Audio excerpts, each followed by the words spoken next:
বাহ, কফির গ্রাম তো বেশ ভালো। দাঁড়াও, খেয়ে দেখছি। অনেক ভালো হয়েছে। আচ্ছা, তোমার নাম কি? থ্যাংক ইউ ম্যাডাম, আমার নাম রতন। রতন, তোমার এই কফির জন্য তোমার স্যালারিটা বাড়িয়ে দেওয়া উচিত। আচ্ছা রতন, কিছু মনে করো না, তুমি স্যালারি কত পাও? ম্যাডাম, সব মিলে 15,000 টাকার মতো পাই। কোনো রকম সংসারটা চলে যায় আর কি, টাইনা রইনা।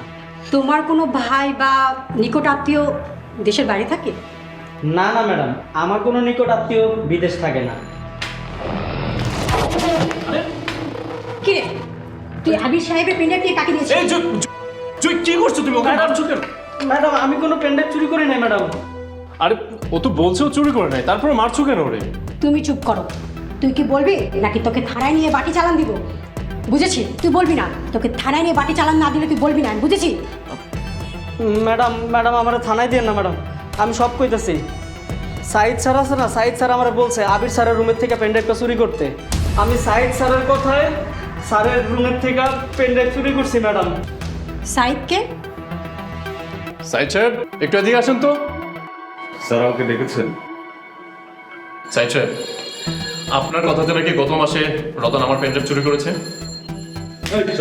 আমি তোরে বলেছি চুরি করতে।